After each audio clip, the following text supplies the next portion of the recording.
The Omnic Weekly.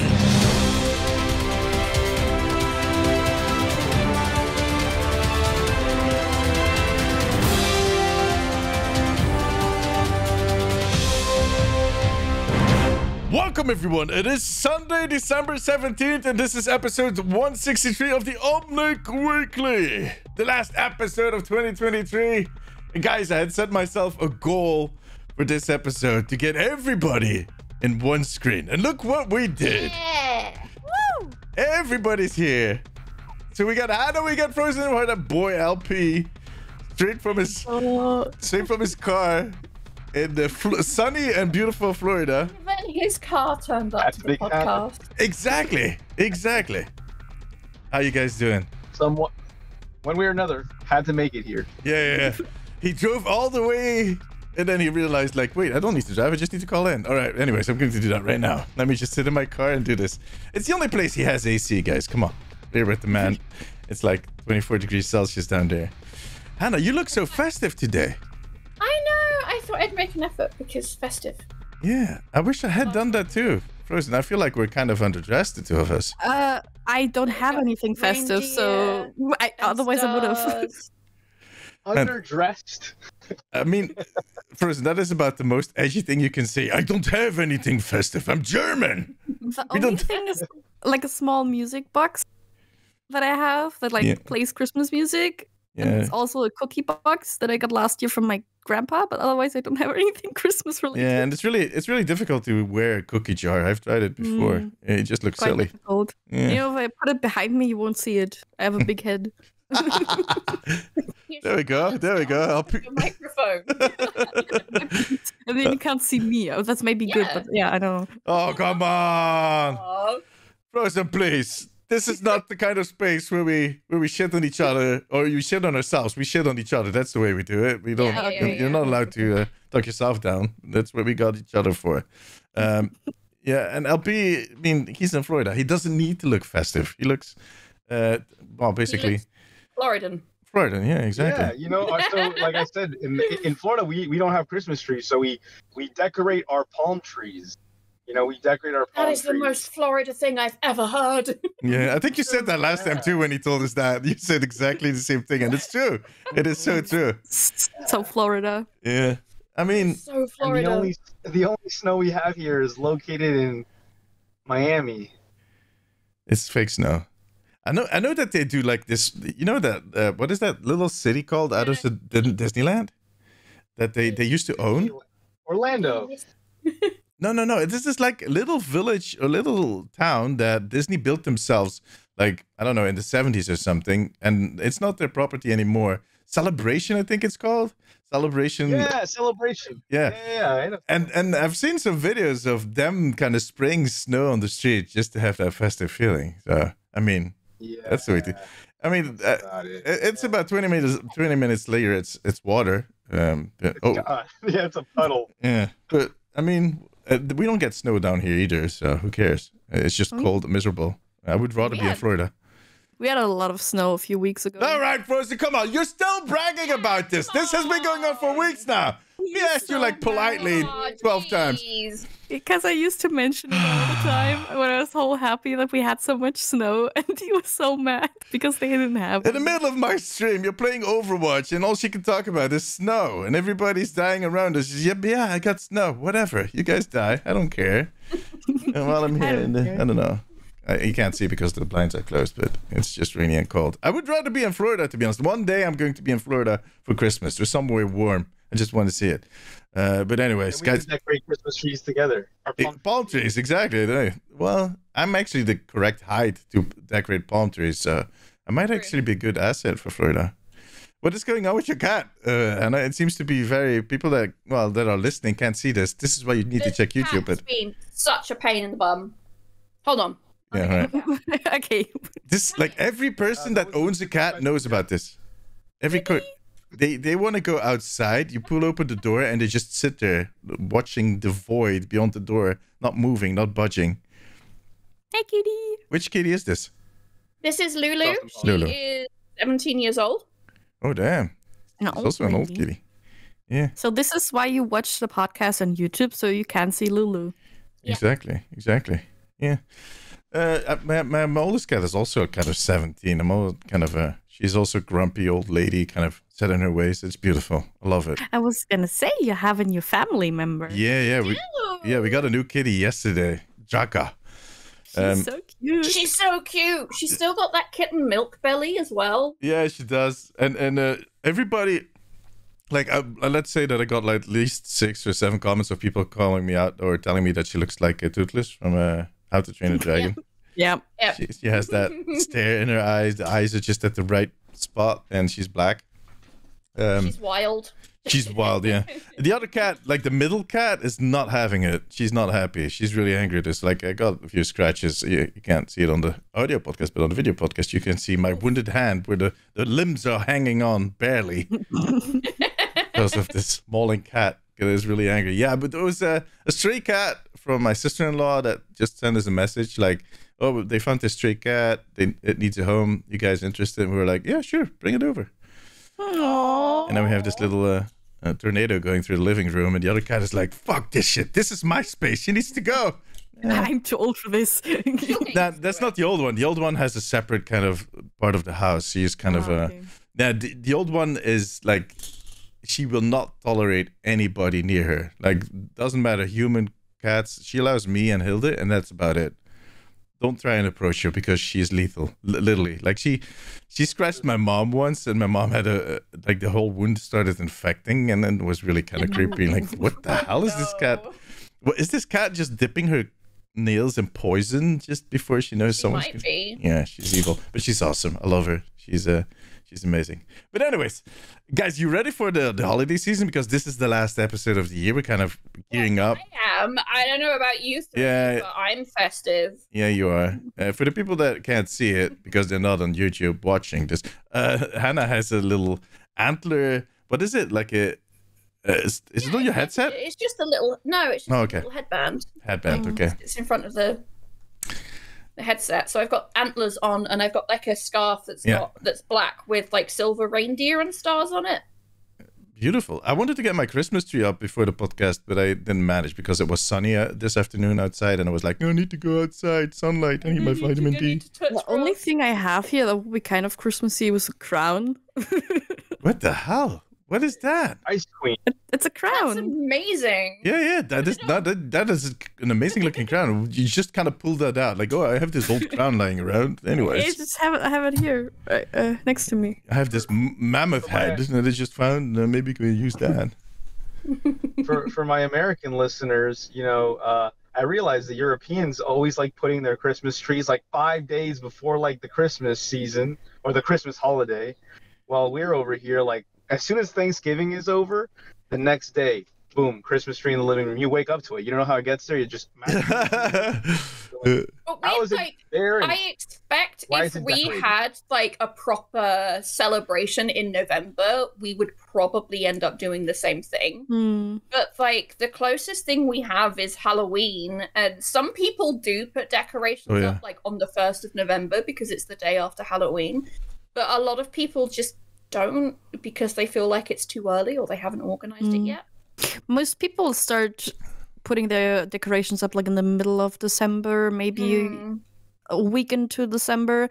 And I know a lot of families that put their Christmas tree up on the 24th. They buy it first, and like putting it up and decorating it is like a family thing on the 24th. Oh yeah, that's kind of nice. I mean, I think that kind of makes sense that people would do that because it is a family activity.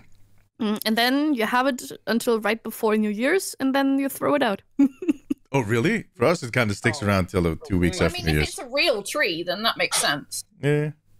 Because on the 2nd or 3rd, there's like wagons driving around in Germany, like picking up all the old Christmas trees. Yeah, they do the same thing every year. And then they do this whole burning where you basically throw all the trees on a pile and set them on fire. I'm an advocate for fake trees. I like the simplicity of going into my attic and getting my fake tree, lighting up a pine candle. Because at least when it's a fake tree, like you know what you're getting. You can fluff it out a little bit more. But Sure. my girlfriend recently, she's like, no, we're not getting fake trees. We're getting a real tree. I'm like, Yeah, but your girlfriend is German. There is some. There are going to be some changes in your life, my friend. Yep. I can confirm, yeah. Yeah, we used to have a real tree too, but if you have a lot of cats, well, yeah, now we have 3 cats, so I'm slowly turning into, well, this household is turning into a cat asylum, but yeah, they tend to climb into fake trees a lot faster than they do in the artificial trees. The scent kind of pulls them in. They're like, this smells interesting. Well, a fake tree, they're like, yeah, whatever. This is another one of those plasticky things, whatever. No, you say that, but then you put all the decorations and the baubles on there, and they're like, ooh, toy tower. Yeah. I'm going to be like, we don't know with the new one. Yeah. My 2 other cats don't do it, but the new one, I don't know. We'll see. The worst is when you have like lights, like those lights in the tree, and that reflects a lot on the Christmas ornaments, because that's just glittery goodness for a cat. Oh, yeah, yeah. And, like, when the light, like, if you've got lights that change, it will look like movement in the tree. So, like... When I'm in the living room with my phone, you get this glare of the sun coming through the window, and it kind of reflects on the ceiling. And I basically have the cats just going to the ceiling like, what the frick? This is an invasion. What do we need to do? Trying to chase it. It's funny as hell. Growing up, we had 3 cats, so like putting up the Christmas tree every year was a bit of a danger zone with 3 cats. Oh yeah, definitely. And we had one blanket that the cats didn't like, so we just like put that blanket all around the tree at the bottom, so they didn't touch it. Yeah, I don't know, they didn't like the texture of it or something, but it was like the anti-cat blanket. Yeah, just like what is this impenetrable field? Yeah, exactly. But that's the way I see people dealing. Like, if you don't want a cat to be on the surface, put aluminium foil, like wrapping paper, like put it on top of that, and they can't stand the texture, the sound, like it just freaks them out. Yeah, they can't. It freaks them out. Anyways, enough about torturing cats in various ways. I wanted to talk about Christmas, and he ended up finding ways to stop your cat from sitting on the table. This is still an Overwatch podcast, although I need to warn everybody, we're going to veer off a lot in this one. I mean, it's the last episode of the year. We got 4 people together that we haven't seen together. Well, never actually, because it's the first time since Frozen joined us. I don't know. We haven't had LP and Frozen in the same podcast. No, we didn't. Oh my God. So yeah, we're going to be going off track quite often, but I'm for 1 second going to try and bring us back, because it has been an interesting year. We're just going to look back at 2023. We discussed the previous season plenty enough last episode. The first year of Overwatch, basically, Overwatch 2, rather. What was this? Is maybe I should have asked you that question before we started, so you had some time to think about it. No, but I'm just let's go. Yeah. I'm to be honest. I would have to think about it myself too. But like, what was for you guys the moment where that you will remember in the whole Overwatch sphere in this last year, that you felt like, oh yeah, this is something that is going to be the picture I'm going to have in mind for 2023 about Overwatch? Anybody that wants to go first? Let me go first. While I'm doing it, you guys can think. Oh no, Hannah, you got something? You got something, Hannah? I had something. Okay, go. And it wasn't actually like anything to do with what Overwatch did specifically. It was actually the day that I joined you on stream. Okay. That's like my big memory of the year, because that was so much fun. Hey, that was nice. Just sitting with you two, like... Wow, that's beautiful. Playing Overwatch with people again, rather than just playing it solo. Oh, yeah. I mean, it's always a better experience with friends in there. Yeah.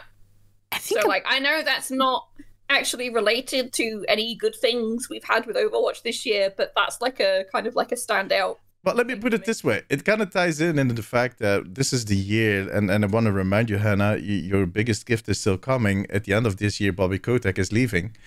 But it is also that evolution for you where you kind of distant yourself from the game a little bit because of everything that happened with Bobby, that since the news came out, that you allowed yourself to kind of have fun again with the game and not just kind of look at it from a distant perspective.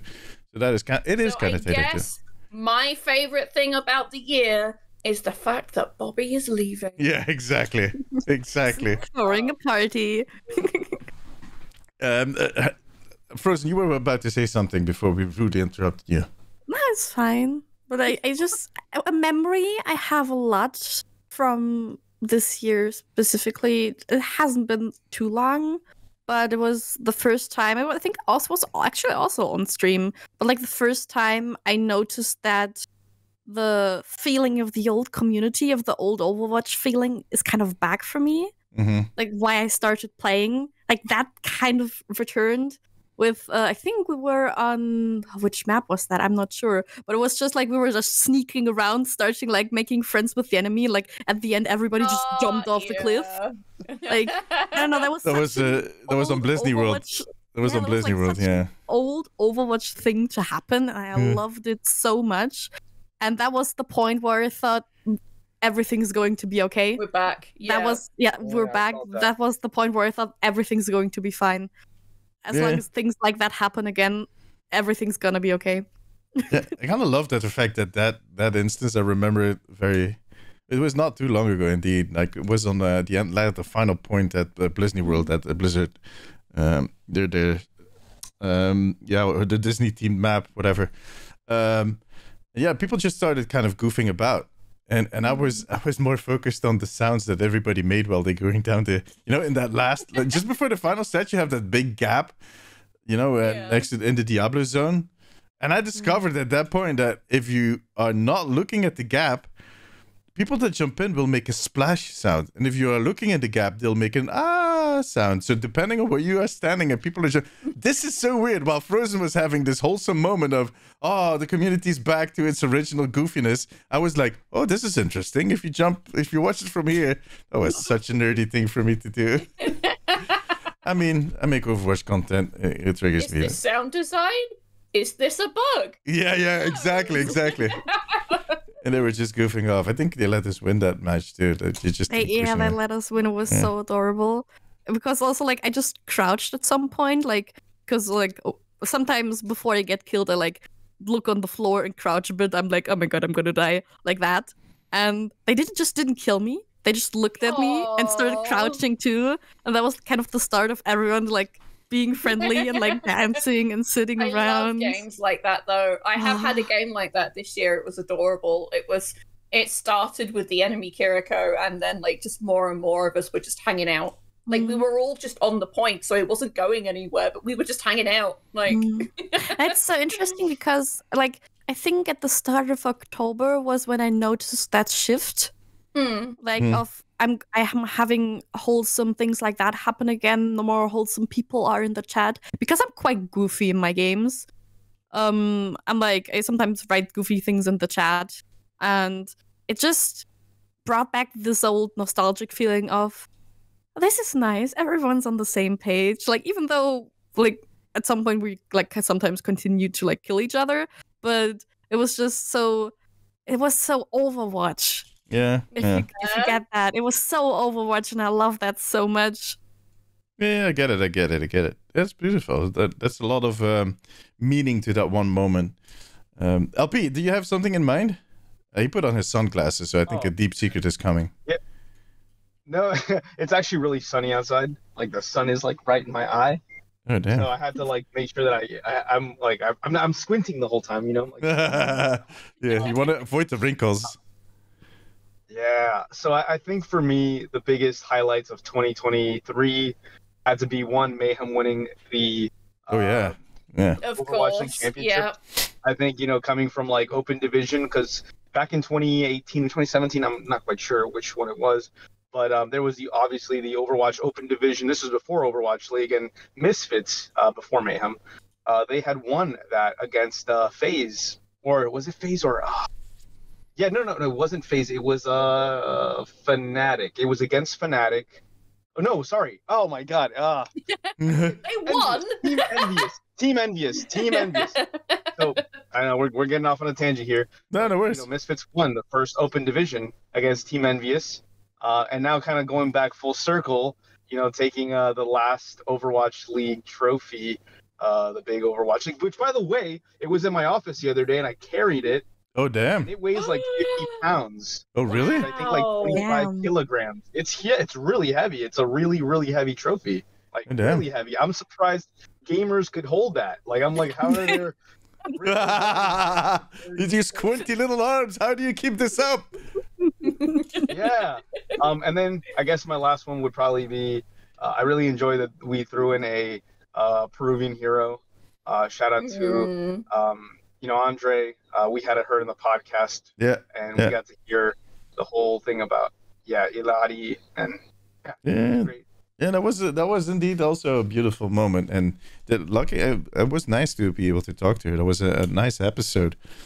I think for me personally, like the moment is indeed, I think it kind of leans into what Frozen said, that shift that we felt throughout the year. I think that I love how Hannah is pointing at her cat the whole time. I was like, well, is she pointing at LP? And then I see the cat. Like, no, the cat is attacking the door.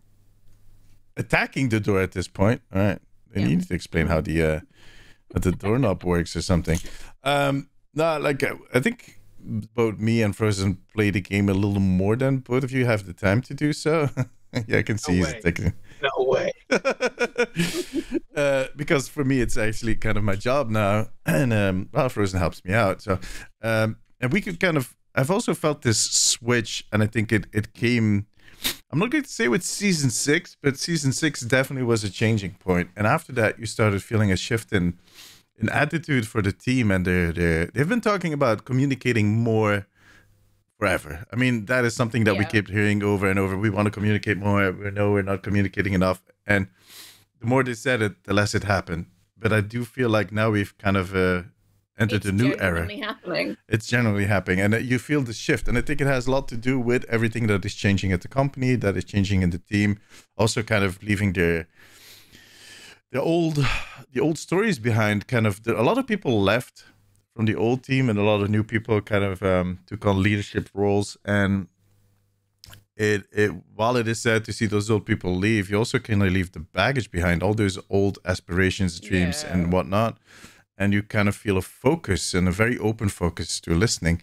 And the community has noticed that. Like Frozen kind of expressed her point as the result of that, but you do notice, just in my comments in general, and the people that approach me, the people that talk to me, the people that come into my stream, there's a lot more positivity going around. And it has become more of a, there's still people that complain, there's still people that get angry as soon as I say anything positive, because, oh God, what are you doing?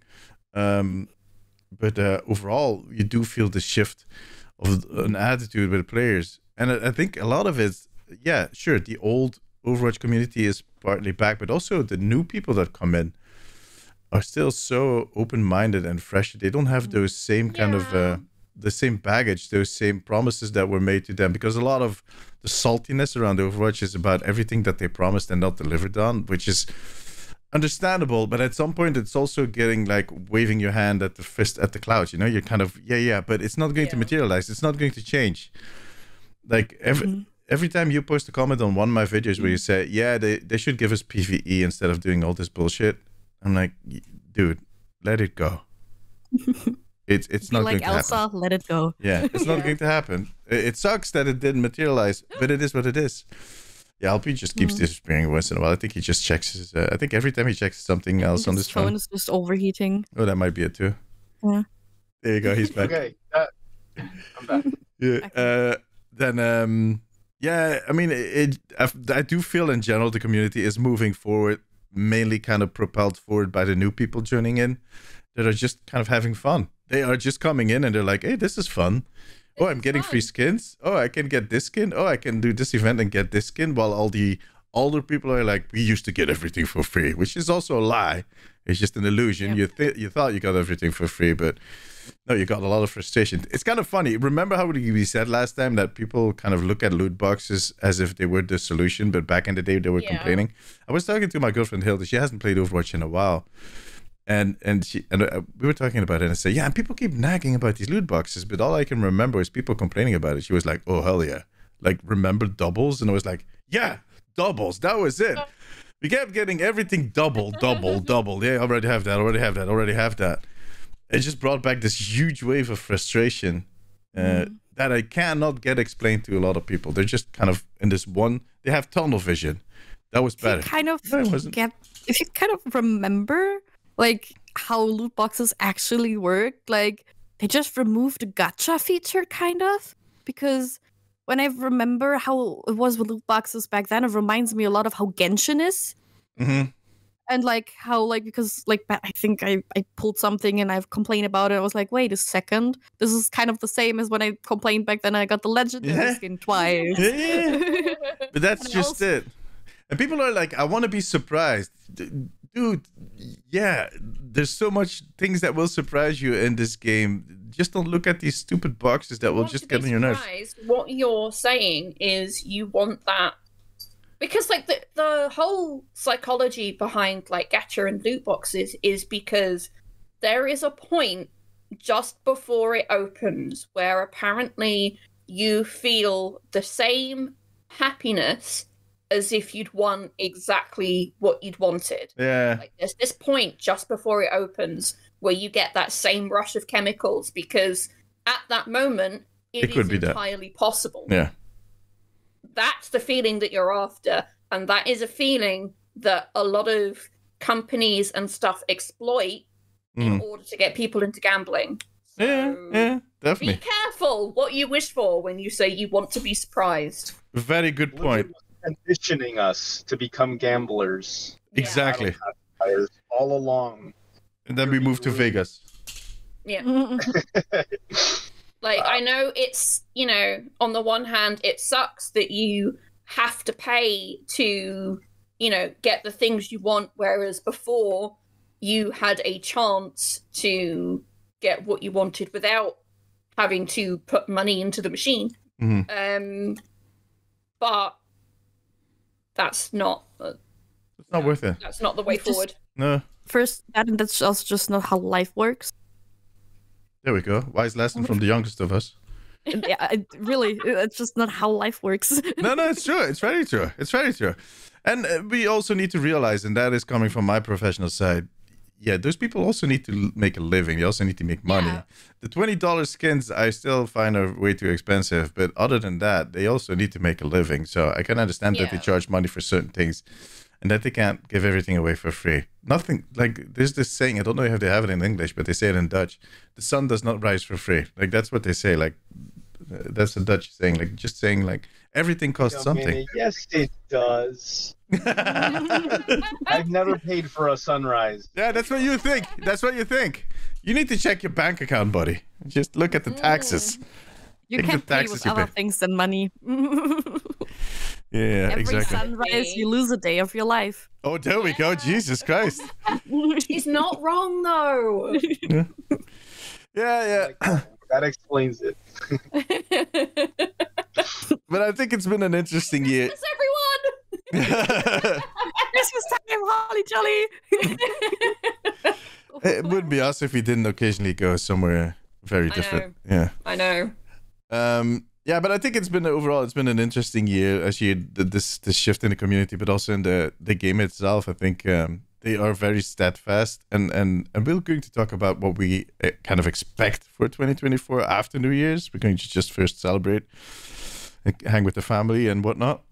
But I do think I saw a shift in the game where they want to focus on the core. They want to make sure that core experience is reliable, that works, that like when it comes to competitive that we're getting next season, when it comes to these experiments that they're doing with the battle pass right now, with the Winter Wonderland event, like that whole system that might become the battle pass one day, you can feel that they're just kind of, let's forget about all the rest for now and kind of dribble that in. We need to make sure that the base is kind of covered, because that has been a bit of a problem, especially in those first few months. Those were actually disasters, to say the least. Yeah. I'm glad we've moved away from Disaster Watch. Yeah.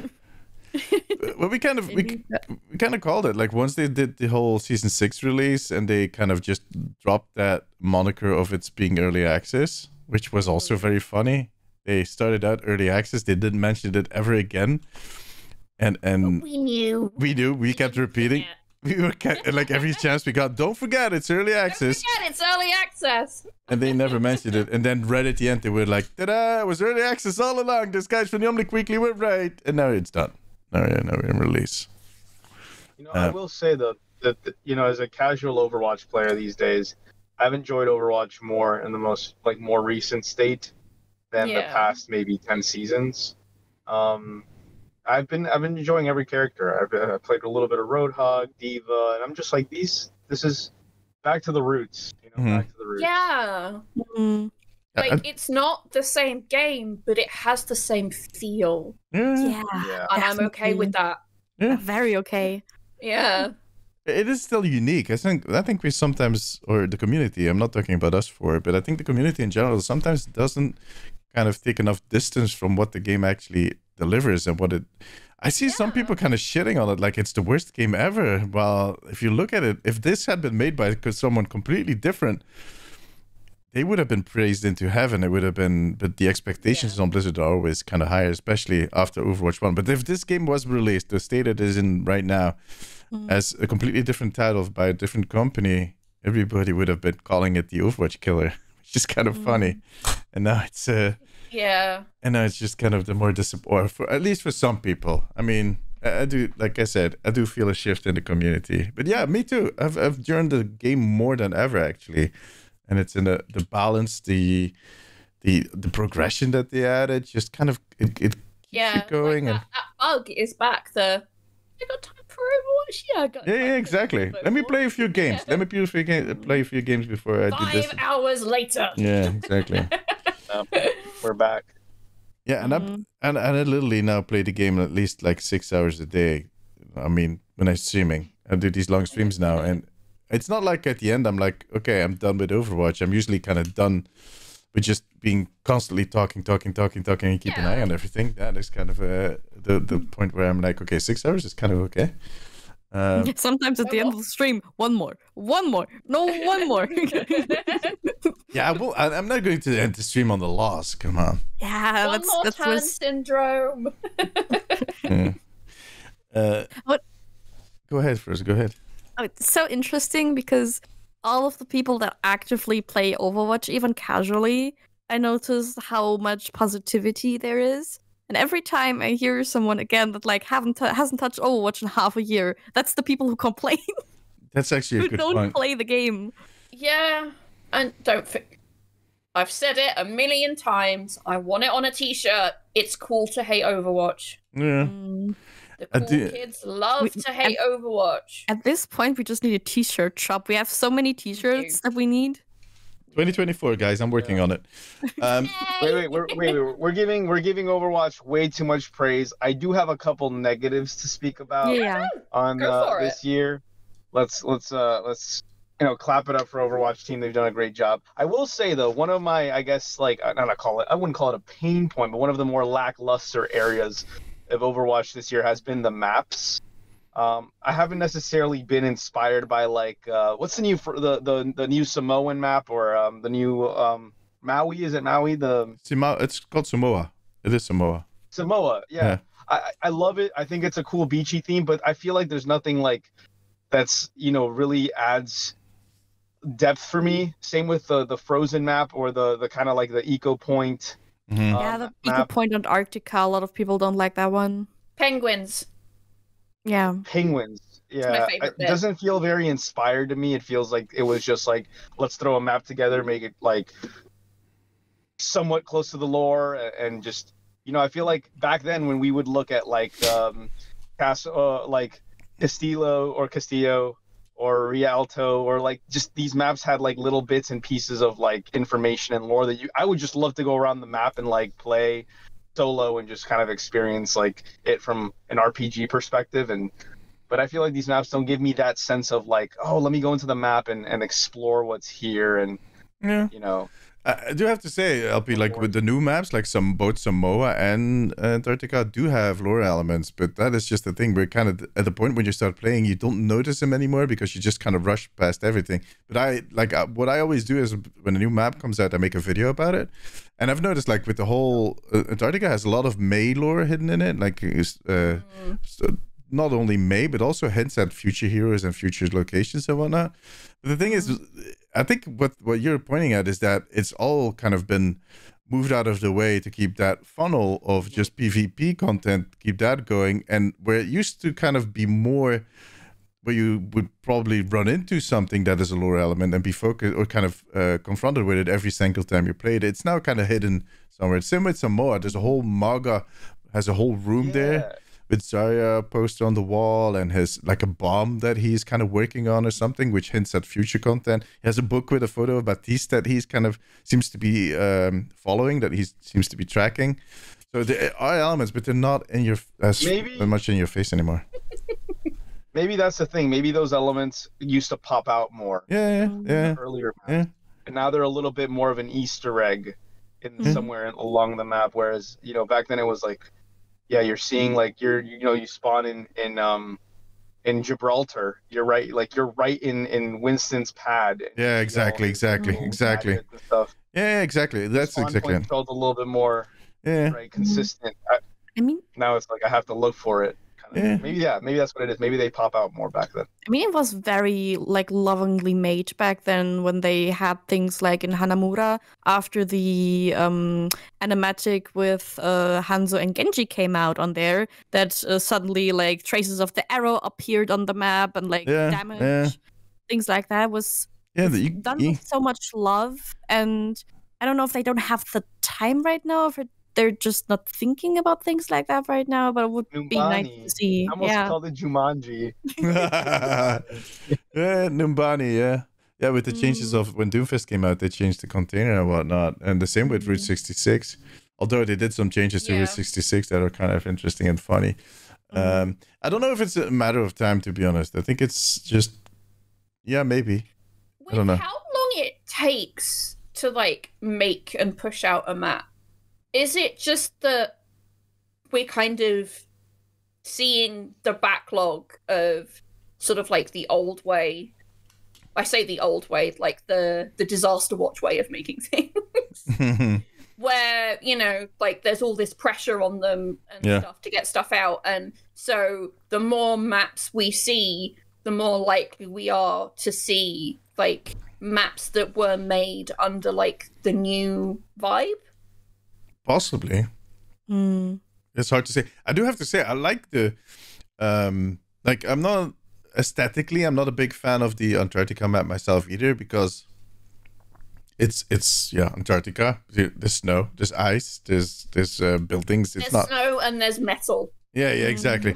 I think Samoa I kind of like, especially with the details that they did in the spawn ships and whatnot that they changed, and the vibe is very different.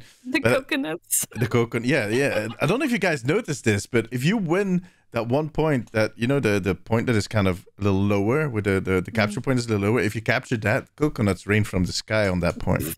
Yeah. Have you guys noticed that? No. Yeah. That's a really, like, you need to be on point to see it. But if you're on the objective and the game ends and you win, or you lose, whatever, there will be it will just rain coconuts. It was just kind of fun. First time, because I was like, what the fuck is that? Yeah. So they still put in a lot of details, and I think what I think we see is also that they put a lot more details in the map in general. Like they put a lot more kind of itty bitty little small things. But if you start doing that, it also kind of drowns out a lot of the details that you're adding. Like on Hanamura with the arrow, that is a huge open space. There's nothing else. The moment you stick an arrow in there, and also one of the kiosks had a Genji star in there, it stands out immediately. But now there's so much going on that anything that they would change, you wouldn't probably notice, because there's so much going on. That's true. There are more assets in general, like on the map. They are definitely more populated with items, and I think that's definitely like an upgrade from Overwatch 1. Yeah. Like the spaces feel more lived in, even if like, the stuff you're seeing isn't relevant to any of the heroes you play or any of the heroes on the roster. They kind of, the maps feel like somewhere that people live. Yeah. Like the amount of stuff. Yeah. And that also, but that's why I kind of hesitated when you said like they don't have the time, because I feel like they're spending so much time on these maps and putting in details that about 90% of the player base will never notice. Like I always make videos about this, but there's one point, and I love this small detail on New Junk City. So one of the Flashpoint maps, there is a door. If you stand outside of that door, you can hear someone sing under the shower. There's nobody. It's in such a weird corner. Nobody will stand there. It's not in any kind of. It's just like it's a place where you end up there, you're probably lost. That's basically it. But if you stand in front of that door, you hear someone singing in the shower.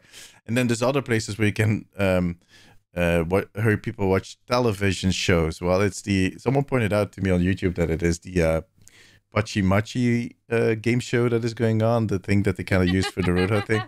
And all these small details, like I listed all of them. I think the one map that had not that many details was Suravasa, but all the others like had so many details, like New Junk City, all these heroes blasted on the wall, all these stories that are happening. It is like Hannah said, it feels like you could imagine that this is a city that's being lived in, but for the moment, because you're kind of trashing it up, people are vacating and they're not really there. Yeah. And I kind of like that. And that is something we didn't necessarily have back in the day. But then, like LP said, currently, it's not as if you run into surprises that are tied into the heroes that you play, because that is in the end the most important thing. People play these heroes because they identify with them. So and that's probably a hard part with making Easter eggs and like little things on a map, because there should be a balance in this is just a funny little thing that you can hear when you stand somewhere, but also like, hey, I recognize this. The feeling of I recognize this, I know what that is just not quite there right now with the details and things they added, especially since when they put it in places that you're probably never going to see it if you don't roam around the map like by yourself. As a casual player, you will never like get to see it probably. Yeah. So having like the balance of those little tiny tidbits that you can find, but also like maybe one or two things more obvious. Yeah. Put some of that love also where we're about the rest of the 90 or the rest of the community will also notice it. And some other stuff that I kind of also hope they kind of change around in is a lot of the new heroes struggle really long with getting cosmetics that are interesting. That's one of the complaints I hear the most, just on a general basis, when it's not about balancing. A new hero has so few like default skins to choose from. The personalization is very important. Or filler skins. I see like a lot of filler skins that are just like recolors or not really something that's like, oh, wow, you know, when like back in the I know we're like going back in the day. I sound like no, but I totally understand. Yeah, it's a reference, man. It's a reference. Back in the day, those like skins really hit, right? Like when it's just like when Halloween events would come out, you were like, oh my god, like these skins are about to be insane. I mean, don't get me wrong, the Halloween skins this year did pop off. Yeah. Oh my god, I just think there was a little bit more excitement behind that. Yeah.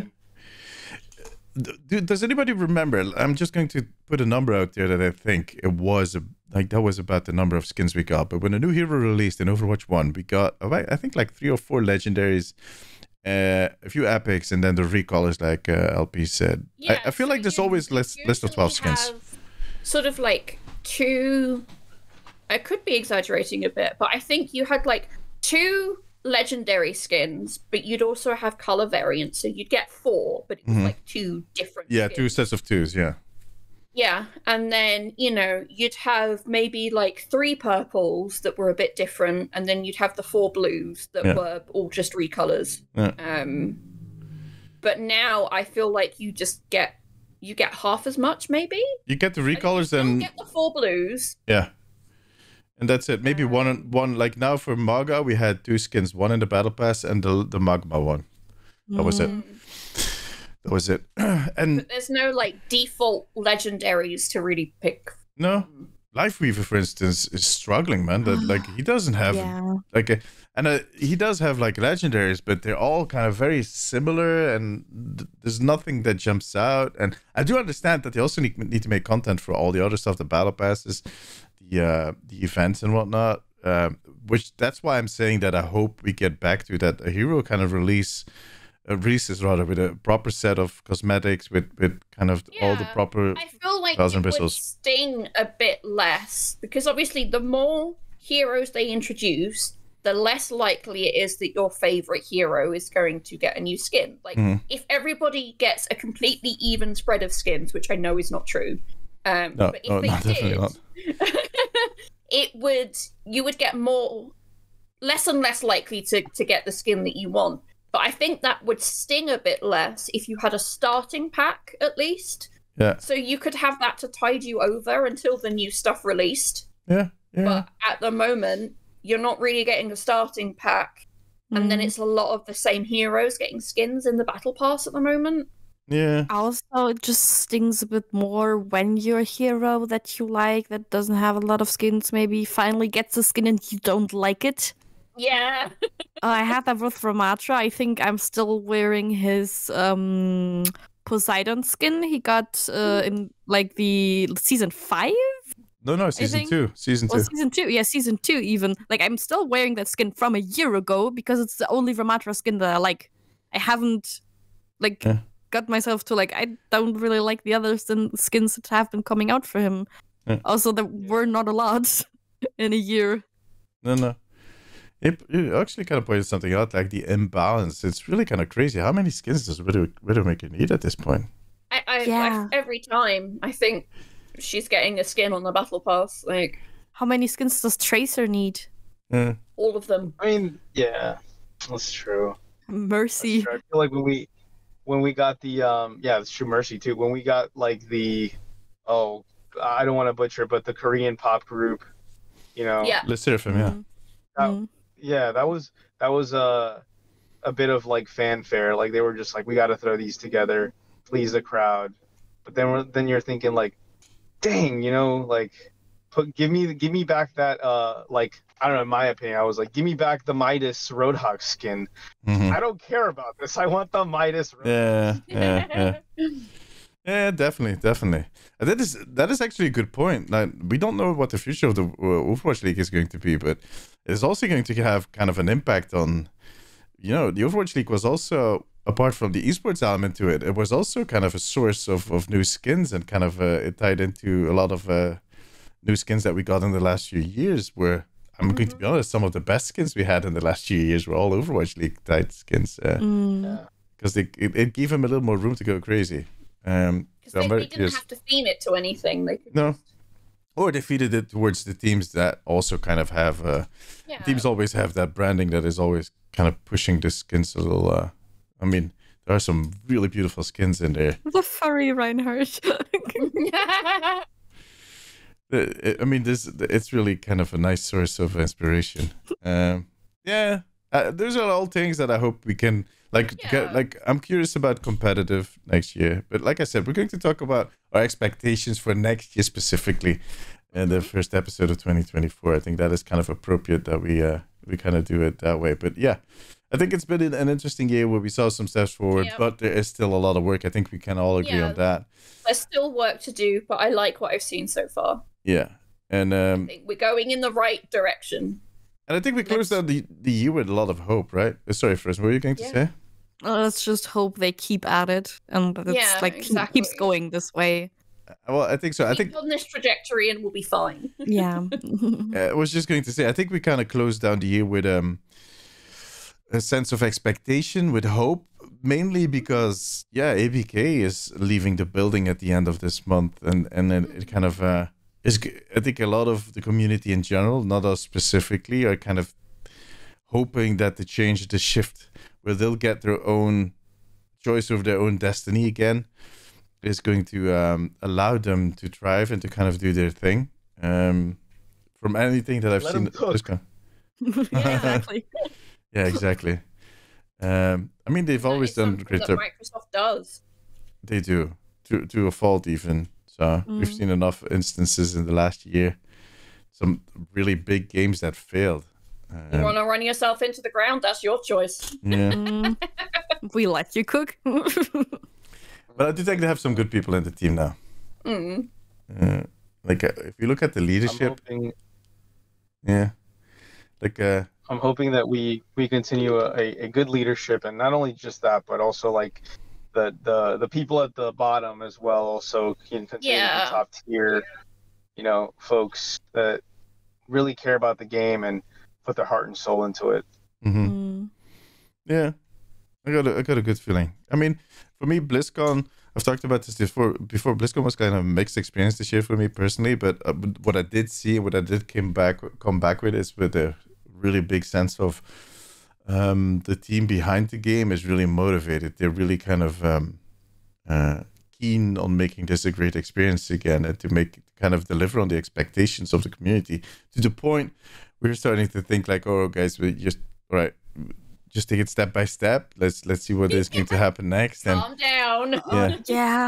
Finish your project first. Yeah. The way they treated balancing recently kind of showed this. Like, just give it a few more days, buddy, please. Just the amount they changed Maga in the last few weeks since he came out is crazy. It's like they playing ping pong with him, and I just feel bad for that guy. Just give it a few more. I understand that they're trying to. I think maybe 2 weeks before competitive isn't enough. Maybe they need more time. But they're making these changes so quickly so that they can adjust before comp. And I think maybe even if it was 3 weeks, they'd have a bit more time to gather data. Yeah. Will people wait 3 weeks before getting bored? Who knows? Yeah, they will. I mean, I think the game is in such a state that keeping a hero from competitive a little longer is not going to influence the state of the motivation for people to play. I think people are kind of having enough fun with it. I mean, the high level players, the two groups I see complaining the most right now are the top 500 players and some content creators. I haven't played Overwatch for 8 weeks. Well, no, some of them but it's just because there was something interesting that someone told me, or that I read somewhere. And that is that there's there's two big groups. You have the top 500 players that are in there, that are not content creators, that are just in there almost like a sport, like they are probably kind of getting ready for, or they are already playing in an esports team, or in a team in the contenders, or hoping whatever comes next to join that team. And then you also have a group of quite skilled players, but are also content creators, and they both favor very different things. And so not only is Blizzard trying to please all these people in all these different levels, so you have a top 500, you have a Grandmaster, Master, you basically have all these tiers up the way down to bronze, and the lower you go, the less expectations people have, and people are just there to have fun, but still you need to kind of make it a fun experience for all these people. But then once you get to the top 500, or in those higher, more difficult levels, because it's less populated, you get less data, they're very proficient at what they do, so they can push these heroes to an extreme.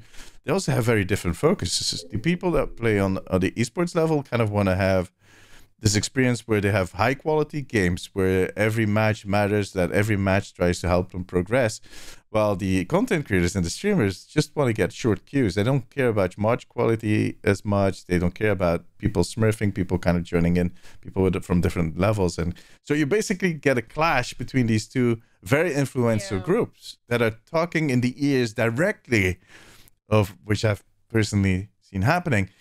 I see them talk directly to Blizzard and just have very different demands, and then they need to find a solution. They basically need to do the whole, what is the king called again? Midas? Is it Midas that?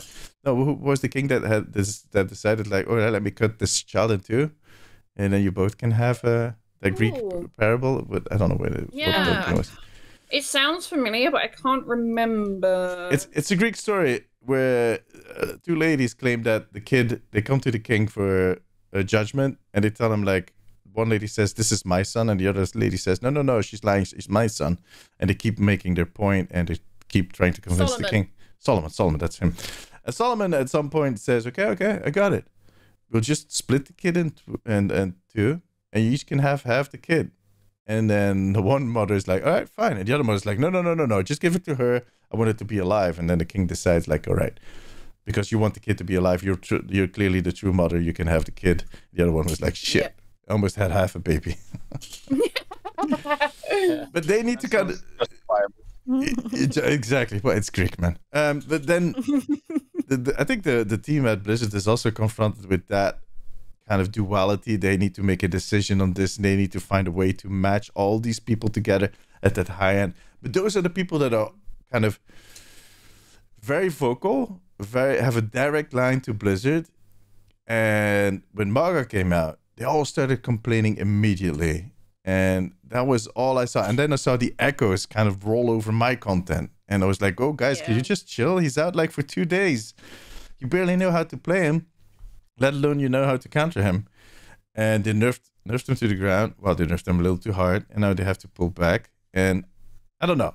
I have no idea how much of that influence or that kind of noise that the content creators in the top 500 kind of created towards Blizzard about Maga resulted in them nerfing him. If it was based on that or if they sort of thought, you know what, we'll give in to the demands, and then thought, no, we should not have done that.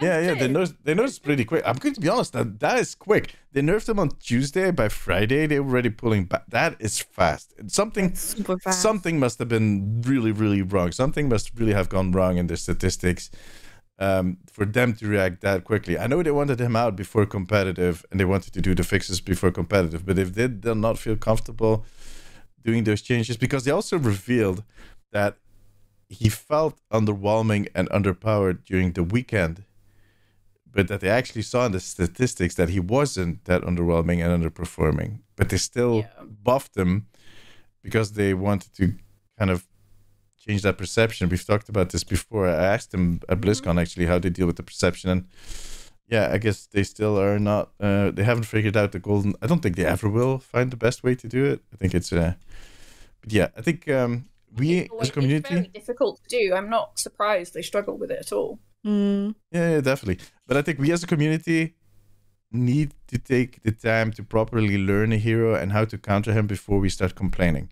Because we always, as a group, I'm not talking about anybody specifically, I'm just going to generalize it as a group, we always act like we are the best game designers in the world and that we always know everything way better than Blizzard does. And Blizzard are dumbasses. I've seen comments in my videos like people going, they should... What was it? Did someone say? Because I was talking about the reworks, because they're going to rework Reaper probably and whatnot. They should rework the hero design team. I'm like, yeah. Sit down. We're all experts. We're all experts. We all know better than the people that get paid for it and that basically spent their whole career trying to figure this complicated... They live at, literally, they will be living and breathing hero design. We just get the end product. Yeah. Their goal is to fuck everything up. That's what they want to do. Really, really. Believe me, they do. Yeah, they want to give us the worst experience possible so that we no longer pay for the food on their table. They just need to, we as a community need to sit down, take the time, wait at least a week before we start complaining, and then do it in a very polite way and try to get some structure into our complaints instead of just yelling he's OP. And Blizzard maybe needs to take a little more time before adding him. If that is kind of what pushes them to this back and forth, which is not healthy for anybody, they need to take more time, and maybe they need to wait 3 weeks, a month before they add him to competitive. Yeah. I mean, don't they say like if you have to wait for something, it's more kind of rewarding once you get there? I mean, the anticipation of waiting for something is usually more rewarding than actually getting the thing in the end. Thank you, Frozen, for saying it in a more profound and a more kind of intelligent way than Christmas, I do. Like the time before Christmas, it's what gets people festive and like what gets people excited about Christmas. And then at Christmas, it's like, oh, it's Christmas now. We eat a lot of food and sleep a lot. And then after Christmas, it's kind of over. Hey, what do you do for Christmas at your house? You sleep? We eat and unpack the presents, and we take a nap after the food. Yeah. And then we watch a Christmas movie. Yeah. Wait, you guys take naps during Christmas? What are you? Yeah. It sounds like some kind of cult you guys have running there. Like, hold on. A really common thing in the UK as well. Wait. What were you saying, LP? LP had something to say. Oh, Germans. Yeah, Germans. Yeah, true. But no, I think it's the same thing in the UK. It is, yeah. So, like, there's just a thing in the UK where we say that, you know, turkey makes you, like, eating turkey meat will make you sleepy. Eating vast amounts of food in general, obviously, will make people sleepy. Yeah. So you just nap after food. Holy hell. You celebrate a bit more. Have some Glühwein. have a break from all the stress, and then go back to partying. I mean, it's supposed to be a solemn and a quiet time for like family and being together, but also just to relax. Yeah. So, I mean, relax and family time, but like once you're napping, you can be anywhere. You could be on a train, whatever. You don't care who's around you. But no, I think like in my family, I think that might be the difference. We eat a lot of cheese for Christmas evening. So we don't get that feeling of kind of, oh, I need a nap. You just get this feeling like, oh shit, I need to be on the toilet within the 5 minutes. This chair is going to be rude. Yeah, there's definitely too much urgency to nap there. Yeah. There's no need for a nap. There's no need for a toilet. You basically queue up with the rest of the family. See, for us, it's like you have the turkey in the afternoon, and then you're still too full for a proper meal, so you'll have the cheese in the evening. Oh, but wait, is that like on December 25th? That's for Christmas Day. Oh, okay. I'm talking about Christmas evening. On Christmas Day, I do jack shit with the family. It's just Christmas Eve is just Christmas Eve, like. Yeah. Then that's when we eat cheese. For me, it might be a tiny bit different because basically my entire family is a patchwork family. So everyone is all over the place. So usually like during the whole 3 Christmas days, like Christmas evening, first Christmas day, second Christmas days, I'm always somewhere else. I'm like either at my mom's house, or I'm at my dad's house, or I'm at my grandpa's house, or I'm at my grandma's house. And I'm like, I kind of have it more easy right now because my grandma from Finland does not live here, so I can't visit her, of course. But that would make things a lot more complicated. That would be a meal on Christmas Eve. I would make like I just visit so many people like one day after another during the holidays.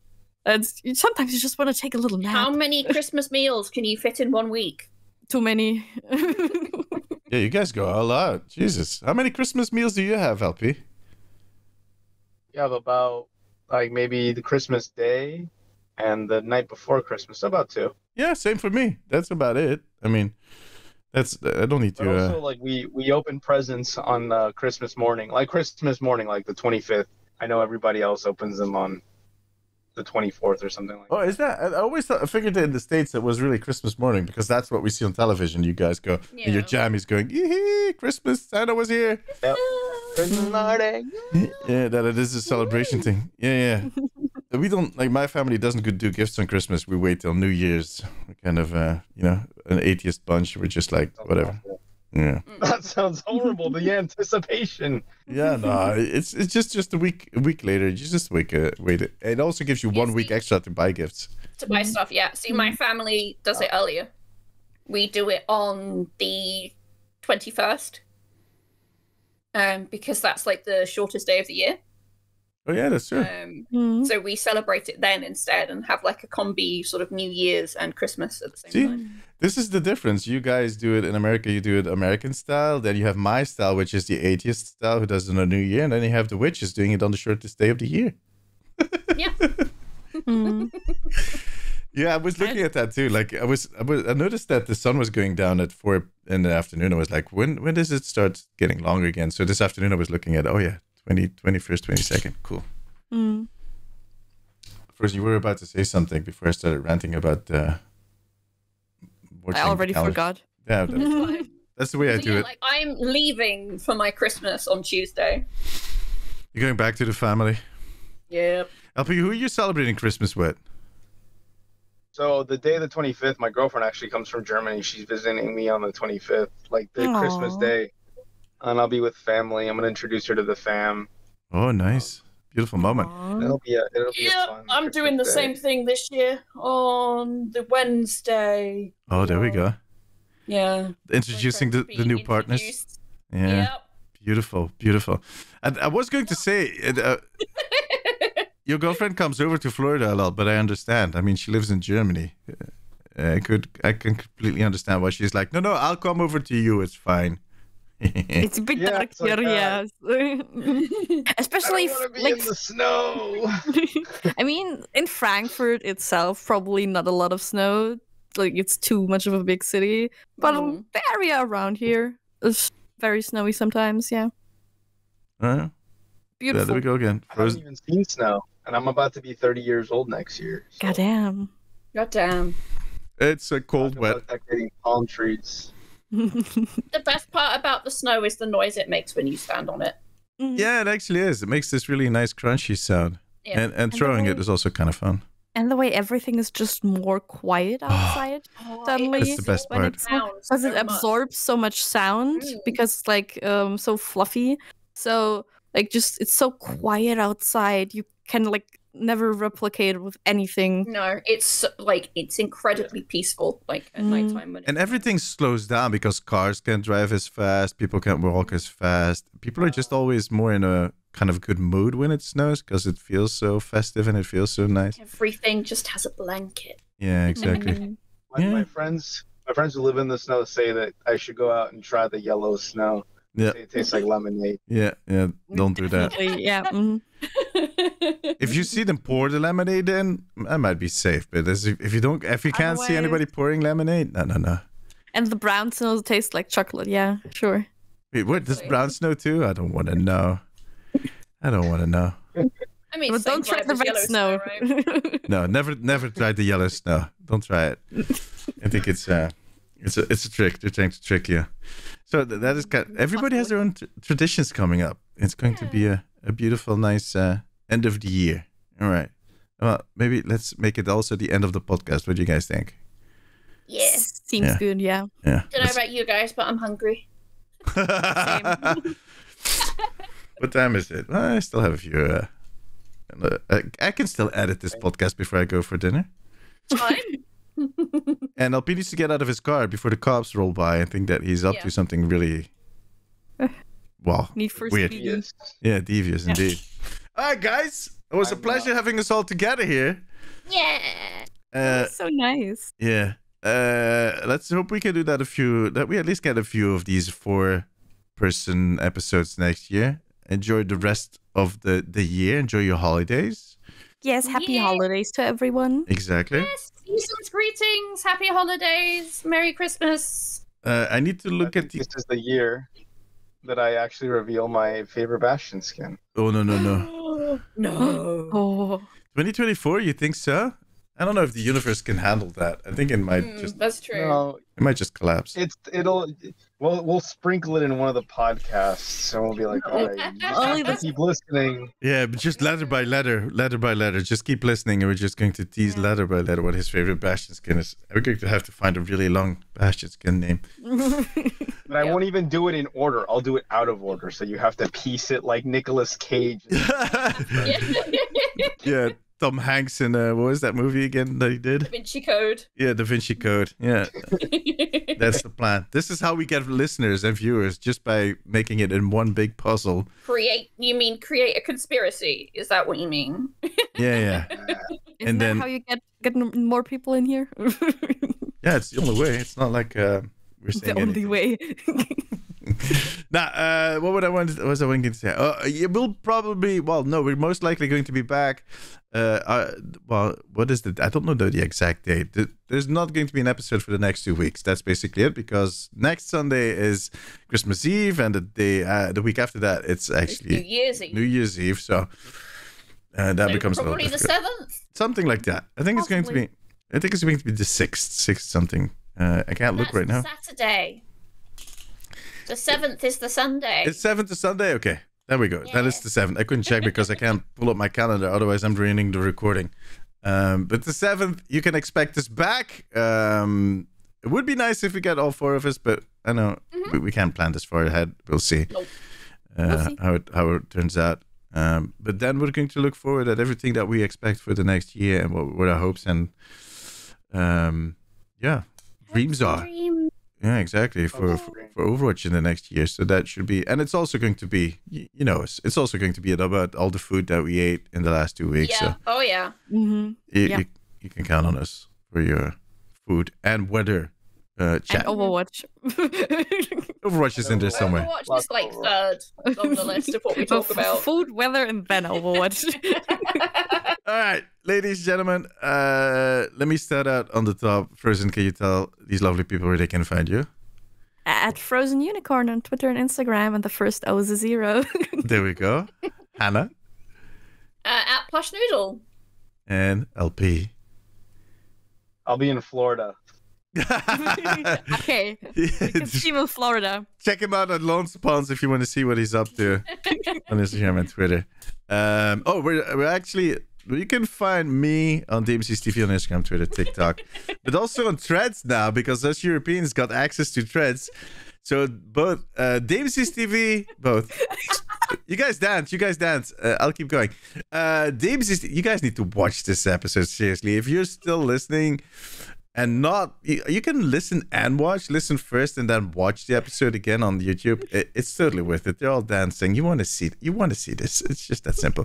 But anyways, DMC's TV, the Omnic Post, and the Omnic Weekly are now also available on Threads. So come follow us down there.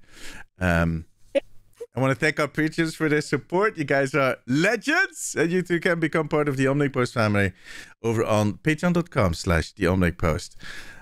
Follow the Omnic Weekly on Instagram, Twitter, TikTok, Threads.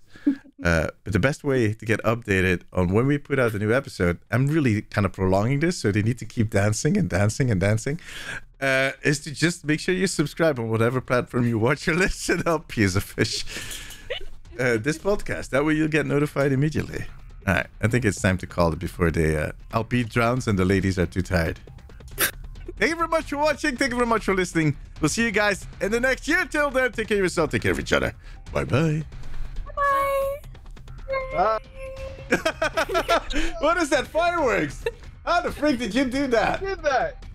That wasn't. You did that. We can't do that. I didn't do that. Yeah, what the hell? That is... You gave us a thumbs up earlier, and your phone did like a little thought bubble with a thumbs up. And then it exploded in fireworks behind you. This is why you need to watch this episode. Yeah, exactly.